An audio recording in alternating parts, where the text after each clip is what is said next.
ನಮಸ್ಕಾರ, ನಾನು ನಾಗರಾಜ್ ಅಂತ ಕುಂಟಲಿಂದ. ಈಗಾಗಲೇ ನಾವು ಕಾರವಾರ ಭಾಗದಲ್ಲಿ ಬಂದಿದ್ದೀವಿ. ಯಾಕಂದರೆ ಈ ಕಾರವಾರ ಭಾಗದ ಕಾಳಿ ಬ್ರಿಡ್ಜ್ನಲ್ಲಿ, ಕಾಳಿ ಸೇತುವೆಯ ನಾವು ಪಕ್ಕದಲ್ಲಿ ಇದ್ದೀವಿ. ಯಾಕಂದರೆ ಇಲ್ಲಿ ಕಾಳಿ ಸೇತುವೆಯ ಪಕ್ಕದ ಹಳೆಯ ಬ್ರಿಡ್ಜನ್ನು ಒಂದು ಒಂದು ಮುರಿದು ಹಾಕಿ ಈಗ ಹೊಸ ಒಂದು ಸೇತುವೆಯನ್ನು, ಮೇಲ್ ಸೇತುವೆಯನ್ನು ಒಂದು ತಯಾರಿಯಲ್ಲಿ, ಪೂರ್ವ ಹಂತದ ತಯಾರಿಯಲ್ಲಿ ಮಾಡ್ತಾ ಇದ್ದಾರೆ.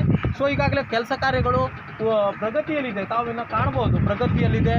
ಮತ್ತು ಈಗ ಒಂದು ಪ್ರವಾಸಿ ತಾಣ ಆಗಿರೋದ್ರಿಂದ ಒಳ್ಳೆಯ ತಂಪಾದ ಗಾಳಿ, ಮತ್ತು ನಂತರ ಇಲ್ಲಿ ಏನು ಮೀನುಗಾರಿಕೆ ನಡೆಯುವಂಥ ಒಂದು ಕಲ್ಚರ್ ಆಗಿರ್ಬೋದು, ಮತ್ತೇನೆಂದರೆ ಜನರ ಒಂದು ಜೀವನ ಶೈಲಿ ಸುಂದರ ಒಂದು ಆಹ್ವಾನ ನಿಟ್ಟಿನಲ್ಲಿ ಕಾರವಾರ ಉತ್ತರ ಕನ್ನಡ ಜಿಲ್ಲೆಯ ಒಂದು ಕ್ಯಾಪಿಟಲ್, ಒಂದು ಒಂದು ಡಿಸ್ಟಿಕ್ ಹೆಡ್ ಕ್ವಾರ್ಟರ್ಸ್ ಆಗಿರೋದ್ರಿಂದ ನಮ್ಮ ರಾಜಧಾನಿ ಅಂತೀವಿ ನಾವು ಉತ್ತರ ಕನ್ನಡ.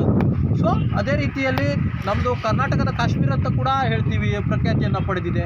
ಮತ್ತು ಇಲ್ಲಿ ಏನಾಗ್ತದೆ ಅಂದರೆ ನಮ್ಮ ಕನ್ನಡ ಇಲ್ಲಿಯ ಪ್ರಮುಖ ಭಾಷೆ ಆಗಿರೋದ್ರಿಂದ ನಮ್ಮ ಕರ್ನಾಟಕದ ಒಂದು ಕಾಶ್ಮೀರ ಅಂತಲೇ ನಾವು ಕಾರವಾರನ ಕರಿತೀವಿ. ಯಾಕಂದರೆ ಇಲ್ಲಿ ಎಲ್ಲ ಥರದ ವಿವಿಧತೆಯಲ್ಲಿ ಏಕತೆಯನ್ನು ಕಂಡಂಥ ನಮ್ಮ ಜಿಲ್ಲೆ, ನಮ್ಮ ರಾಜ್ಯ, ನಮ್ಮ ರಾಷ್ಟ್ರ.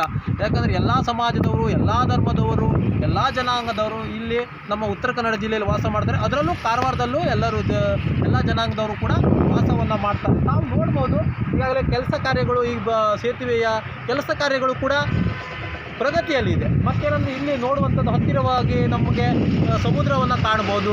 ನಂತರ ಇಲ್ಲಿ ಕೆಲವೊಂದು ಹಲವು ಸಿನಿಮಾ ಶೂಟಿಂಗ್ಗಳು, ಚಲನಚಿತ್ರ ಶೂಟಿಂಗ್ಗಳು ಕೂಡ, ಚಿತ್ರೀಕರಣ ಕೂಡ ನಡೆದಿದೆ ಇಲ್ಲಿ ಈ ಸ್ಥಳದಲ್ಲಿ.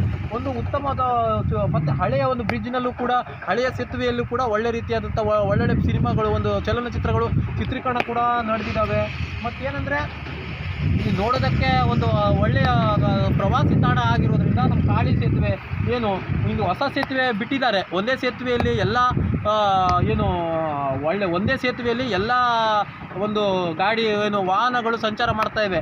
ಅದಕ್ಕೆ ಹೆವಿಯಾದಂಥ ಲೋಡ್ ಬೀಳ್ತಾ ಇದೆ. ಯಾಕಂದರೆ ಭಾರ ಬೀಳಿದ್ರೆ ಅದಕ್ಕೆ ಬಾಳಿಕೆ ಕಡಿಮೆ ಆಗ್ತದೆ. ಅದಕ್ಕಾಗಿ ಆದಷ್ಟು ಬೇಗ ಒಂದು IRB ಅವರು, ಸರ್ಕಾರ ಇದ್ರ ಬಗ್ಗೆ ಗಂಭೀರ ಚಿಂತನೆ ಮಾಡಿ ಇನ್ನು ಮತ್ತೊಂದು ಬ್ರಿಡ್ಜ್ ಕೂಡ ಬಿಟ್ಟರೆ ಅದಕ್ಕಷ್ಟೊಂದು ಇದು ಬೀಳೋದಿಲ್ಲ, ಭಾರ ಬೀಳೋದಿಲ್ಲ, ಮತ್ತೇನೆಂದರೆ ಇದು ಬೀಳೋದಿಲ್ಲ. ಅದಕ್ಕಾಗಿ ಆದಷ್ಟು ಬೇಗ ಕೆಲಸ ಕಾರ್ಯವನ್ನು ಪೂರ್ಣಗೊಳಿಸಬೇಕು.